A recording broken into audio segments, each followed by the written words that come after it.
Muy buenas noches, hermanos de la Iglesia Bíblica Maranga y amigos que gentilmente se han conectado. Gracias por estar ahí. Estamos ya listos para continuar con nuestro viaje junto con el apóstol Pablo en esta gran serie sobre el libro de Hechos de Contagiando a Cristo, intentando reflejar cuál debe ser nuestra dinámica. Si hay algo que contagiar, que sea lo bueno, que sea Cristo. Y de esa misma manera, tal como un día alguien nos contagió a Cristo, también hacerlo así. Esta mañana hemos tenido, dicho sea de paso, un buen tiempo, como siempre, ahí en vivo con nuestra iglesia, a lo cual una vez más le invitamos. Si usted no se está conectando con nadie, con ninguna iglesia, o quiere compartir, está invitado. Pónganse en contacto con nosotros. Ya estamos también, dicho sea de paso, a unos cuantos días del inicio oficial de la primavera.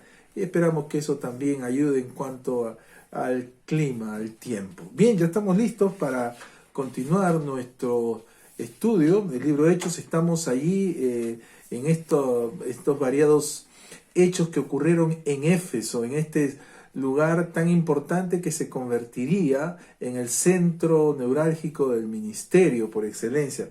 Pero como todo lo bueno tuvo un alto costo, varios cosas muy especiales y difíciles, y estamos a punto de ver una vez más una de ellas. Y vamos a empezar a ver hoy, y nos va a llevar varios estudios sobre lo que llamaríamos un incidente, y vaya que sí, no va a ser la primera vez, pero una vez más aquí va a pasar. Y en este caso, la pregunta que vamos a hacernos es ¿qué enfrentamientos puede causar el Evangelio? Ahora, no estamos diciendo en el sentido de que de manera negativa, sino que lamentablemente, como vamos a descubrir, el anuncio del Evangelio, la buena noticia, es un anuncio que es, dicho sea de paso, trae felicidad espiritual, trae las buenas nuevas, pero obviamente sobre todo una realidad negativa, espiritualmente negativa. Y esto, como algunos le llaman, crea resistencia, la resistencia al cambio, y entendemos que es obviamente un cambio espiritual, cuyo Dios, quien está el más interesado que eso no ocurre, es Satanás, y no le quepa la menor duda. Así como es real Dios, también es real Satanás. Y hoy vamos a comenzar a ver algo de eso. Así que con base en este párrafo, en Hechos 19, versículos 23 al 27, vamos a hacernos esa pregunta. ¿Qué enfrentamientos podría o puede causar el Evangelio? No es ese el propósito, no es un fin, sin embargo va a pasar eso. Podríamos decirlo de otra manera, ¿qué estructuras, ahora entiende, a veces se dice estructuras, estamentos, puede afectar el Evangelio? Lo vamos a ver, y una de ellas es la más obvia, los aspectos de los negocios, ¿no? Así que hemos titulado nuestro párrafo Negocios sucios. Sí, el problema no está en el negocio, sino el tipo de negocio, y vamos a ver en esta noche aquí un ejemplo claro de eso. Es el inicio, vamos a continuar, ya lo dijimos, por varias sesiones. Acompáñenme unos segundos para una vez más orar. Gracias te damos, amado Dios, por el día que ya nos has dado, por permitirnos iniciar esta semana así, y ahora una vez más usa tu palabra, que tu Espíritu Santo esté iluminando nuestras mentes y haciéndonos entender muchas veces de por qué y de dónde es el origen de los conflictos. Entendemos que ese es el efecto que produce tu palabra cual espada. Jesús así lo advirtió. Pero, Señora, el estar apercibidos de esto nos hará también anticipar o estar mejor preparados para ello. Bendice este tiempo en el nombre de Jesús. Amén. Entonces, ¿qué enfrentamientos podría causar el Evangelio? Vamos a ver en esta noche dos grandes aspectos en ese sentido. Primero veamos aquí la aparición de este conflicto. Dice el versículo 23, solo dice ahí, hubo por aquel tiempo un disturbio no pequeño. Ahora aquí le llama disturbio, entiéndase alboroto, en otro pasaje se traduce alboroto, o sea, la repercusión fue obviamente no de un ámbito discreto, sino bastante notorio. Lucas va a usar en este párrafo esa delicada cual ironía, ¿no? De manera antitética, un disturbio no pequeño, en vez de decir grande, no pequeño, ¿no? con delicadeza este escándalo. Así que aquí está la aparición del conflicto y aquí está su primer ámbito, el aspecto notorio, la trascendencia social. A veces el anuncio del Evangelio, ¿no es cierto?, va a producir eso, va a afectar ámbitos, estructuras, relaciones sociales. Ya vamos a ver por qué. Así que ahí está la trascendencia social. El segundo aspecto que afectó en términos generales es el aspecto del trasfondo espiritual. Y aquí dice, hubo por aquel tiempo, versículo 23, un disturbio no pequeño acerca del camino. Este es un sinónimo, no es la primera vez que va a aparecer. La primera vez que aparece en el libro de Hechos es en capítulo 9, a raíz de la conversión de Saulo. Recuerdan el camino, este camino, esta manera, en el griego de ahí viene la palabra que hoy llamamos método, ¿no? Muy parecida. Entonces, este es el trasfondo espiritual. Una vez más, y aquí descubrimos la raíz. Obviamente siempre todo conflicto social tiene una raíz espiritual. Todo lo que vemos en la vida en diversos aspectos, lo que fuere, siempre va a tener un componente, una raíz espiritual. Ahora aquí está el trasfondo espiritual, era acerca del camino. Note, lo dice clarito Lucas desde el inicio. Veamos entonces ahora en segundo lugar el análisis de este conflicto. Y aquí encontramos por lo menos cinco aspectos de estas características de este conflicto. La primera, veamos la identificación del oprimido. Vamos a ponerlo así, ya que era un conflicto, aquí aparentemente había alguien que estaba sufriendo, alguien que estaba oprimido. Dice ahí el versículo 24, hablando de este disturbio no pequeño, porque un platero llamado Demetrio. Así que está identificado, eso prueba su historicidad, fue alguien notorio, Demetrio, tiene el nombre de un dios, Demeter, ¿no? Así que ahí estaba identificado esto. En segundo lugar, ¿cuál era la especificación de este oprimido? ¿Cuál era la especificación del oficio? Dice allí, versículo 24, que él era un platero, que es un platero, hacía de plata. ¿No es cierto? ¿Qué cosa hacía? Templecillos, literalmente naos, en griego, de Diana, una diosa. También la forma en que desarrollaba su oficio, versículo mismo 24, nos dice allí que eran artífices, ¿no? Los artífices. Y en el versículo 25 va a hablar de que no era solamente uno, este era Demetrio, este va a ser el promotor, pero había todo un grupo que son los obreros. Así que aquí está el oficio. Ahora, obviamente uno diría, bueno, si hay algo que afecta el trabajo de alguien, es comprensible, si no lícito, reclamar o defenderlo. ¿No es cierto? Claro que sí, pero permítame decirle, y aquí está el meollo. Recuerda nuestro título, Negocios Sucios. Pero todos los trabajos, en tanto trabajo, son correctos, lícitos. Ahora, ¿qué podríamos decir? Más de una situación alguien le llama, ese es mi trabajo. ¿No es cierto? Y no necesariamente porque le diga trabajo lo vuelve, el término lo hace correcto, ¿no? Así que vamos a ver aquí qué tipo de oficio tenían. Ya sabemos que era un platero, artífice, obrero, pero veamos. A propósito, aquí encontramos también la descripción de esta opulencia. Les iba muy bien. Versículo 24 nos dice, porque un platero llamado Demetrio hacía de plata templecillos de Diana, daba no poca ganancia. Otra vez noten la misma estructura que ya usó Lucas, ¿no? Esa fina delicadeza, ¿no? No pequeño, ahora dice no poca ganancia. ¿Qué está diciendo? Que les iba muy bien. Así que a propósito de este negocio, que ya vamos a notarlo una vez más, hacía de plata templecillos. O sea, aspectos religiosos, figuras, ¿no es cierto? Y le iba muy bien. ¿Qué nos revela? Que obviamente algo tiene eco porque obviamente hay una demanda, y eso nos recuerda que este lugar era pues muy religioso. Diana de los Efesios, ya le voy anticipando. Así que ahí está, que les iba muy bien. Pero ¿qué vemos aquí? Cómo se obtenía ganancia en base a causa de la ignorancia. A eso me refería. Así que hay negocios sucios. Hoy lamentablemente es cada vez más conocido que hay negocios mundialmente conocidos que son terribles. La trata de blancas, el comercio, el narcotráfico, la violencia y otras tantas cosas que se convierten en pandemia también, algo que se ha contagiado a nivel mundial. Algo más común, ya lo mencionamos, de la ignorancia, gente que se va a beneficiar, sacar provecho del ignorancia, usando la estafa, etcétera. Y ni qué decir de lo religioso, una vez más. Hay gente que usando el nombre de Dios, tomando una Biblia, va a buscar su propio beneficio a costas del perjuicio de otros. Así que hay negocios sucios, claro que sí. Así que aquí vemos cómo la ganancia venía en base a ¿qué? A templecillos, ¿no es cierto? Y vamos a ver un poco más. Y aquí comienza a ocurrir este conflicto. Demetrio, el platero, este es el que comienza a hacer el reclamo. Y ahora miren cómo la convocación de la organización no estaba solo. Dice el versículo 25, daba no poca ganancia a los artífices, 25, a los cuales, a los artífices, reunidos con los obreros del mismo oficio, ha convocado al sindicato. Una vez más, está haciendo la fuerza, ¿no? Los plateros unidos jamás serán vencidos. Los artífices, los obreros no serán así destruidos, podrían ellos decir, ciertamente. Y que convocó a ellos, y ahí estaban reunidos con los obreros. Mire toda la estructura social, ya no es solo uno, ya son varios, obviamente, cobra otro ribete. Y aquí empieza la declaración de la objeción.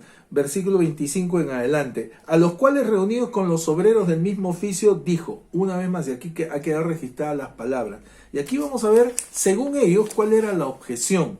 Dice allí, ahí vamos a notar cómo había un rechazo ante este revoltoso religioso. Dice, varones, está hablando Demetrio al sindicato, al conjunto de plateros, de artífices, los obreros del mismo oficio. Varones, sabéis, a ustedes les consta que de este oficio, ¿notó? Era su oficio, obtenemos nuestra riqueza. Así que ahí está, ¿no? Pero veis y oís que este Pablo, no solamente en Éfeso, sino que en casi toda Asia ha apartado a muchas gentes con persuasión. Note aquí una vez más la hábil combinación de elementos. Anotado primero los intereses, ¿no es cierto? El propio interés que era el oficio, y de ahí obtenemos nuestra riqueza. Aquí en Perú usamos la expresión está chocando. Está entrando a un terreno que nos puede perjudicar. Pero ¿cómo lo combina con lo religioso? Y usted habrá notado eso siempre. Usted puede decir en un ámbito algo y nadie dice nada. Pero usted mencione lo religioso, mencione las cosas de Dios, específicamente a Cristo, y va a ver cómo comienza la oposición. Alguien dice algo de otro líder religioso. Cristo no fue un líder, fue Dios. Él es Dios, hombre. Y nadie dice nada, pero alguien dice Cristo, comienza, está siendo prosélito, comienza la resistencia, comienza la acusación, el problema. Siempre es así. Así que, y aquí combina otra vez, ¿no? ¿Qué está diciendo? Él va a decir que hay tres peligros. Uno, esto es lo que estábamos viendo, recuerdan qué enfrentamientos puede causar el evangelio, qué estructuras, aquí está la primera. Peligra nuestra riqueza y nuestro negocio. Dice, varones, sabéis que de este oficio obtenemos nuestra riqueza. ¿Qué está diciendo? Está en peligro nuestra riqueza. No dice si es correcto, no dice si estaba bien o estaba mal, no, peligra nuestra riqueza. Note una vez más el dinero, y es terrible cómo hoy vivimos en un mundo terriblemente, salvajemente pragmático. Ese es el liberalismo, por si acaso, ¿no es cierto? Donde lo que importa es ganar dinero, no importa si hay que vender su propia alma, no importa con tal de obtener dinero. Y aquí está. No empezó ahora, ya ahí.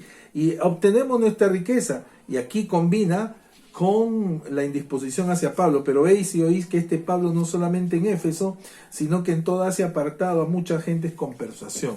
Así que usted ya sabe cómo va a ser. Siempre van a combinar los religiosos para intentar. Cuando tratan de hacer una crítica y alguien está en medio de las noticias, debajo de la tormenta, y es creyente en la palabra de Dios, inmediatamente esto lo van a argumentar. Le pregunto, en todos los centenares de noticias diarias en los que están involucrados los no creyentes, ¿acaso dicen de qué religión son?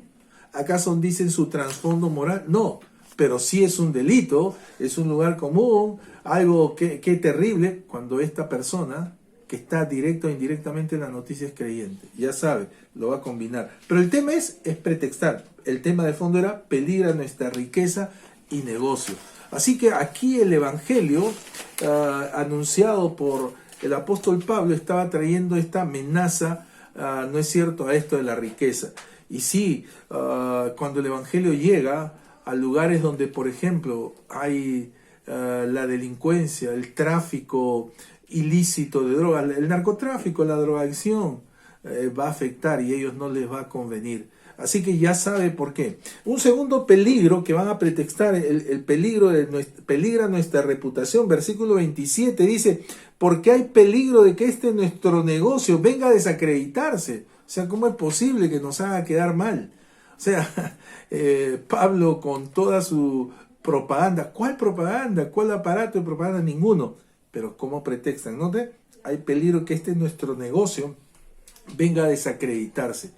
Ciertamente cuando usted usa la luz, cuanto más luz hay, más evidencia, más disipa la oscuridad, más evidencia aquello que no estaba tan límpido o limpio, tan aparente. Eso es así. Así que no conviene, anotado, que en los lugares donde es más fácil que campee la delincuencia, el robo, el asalto, justamente lo que menos hay es luz. Ha visto que en los lugares ciertamente no tan bien vistos, marginales, lo que menos abunda es la luz. Es lo que menos se gasta en electricidad, en fluido eléctrico, todo oscuras.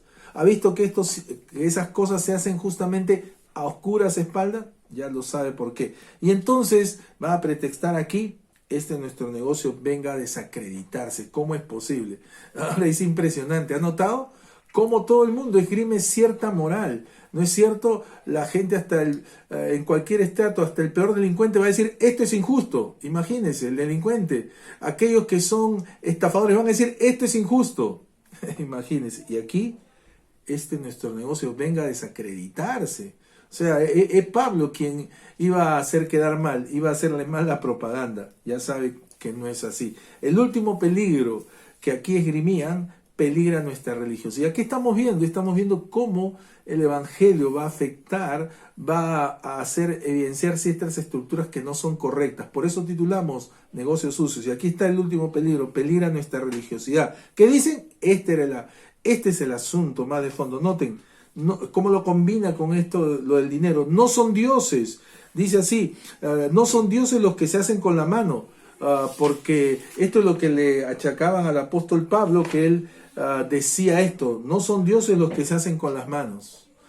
¿Qué está diciendo? Pues en su convicción era así, que los dioses se hacen con las manos.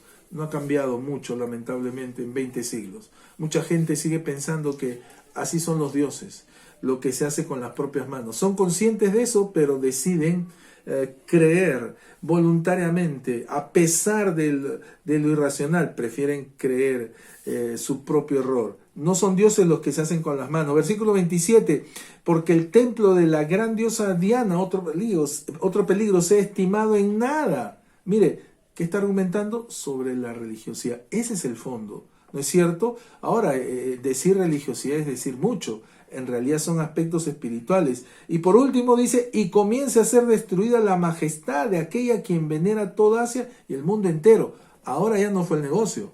Así empezó. Eso era la verdad, ¿no es cierto? Porque de eso se valían. ¿Recuerdan que dijimos? Que hay ganancias que se hacen en base a la ignorancia. Podríamos decir otras cosas. Claro que sí. Y ahora argumentado, no, hay peligro de que esta venga a ser destruida, la majestad de aquella quien venera toda Asia y el mundo entero. ¿Por qué? ¿Qué estaba haciendo? Lograr que la gente en sí, social, cultural, religiosamente, tengan el apoyo. ¿No es cierto? Y ellos no estaban interesados ni siquiera en esa religiosidad. ¿Qué les interesaba? Dinero. Alguien dijo, recuerdo hace muchos años, mi maestro en una clase de lo que se conoce como escuela dominical, él dijo esto y cuánta razón tenía, hace décadas, dijo, donde hay dinero siempre hay el riesgo, el peligro de algo malo.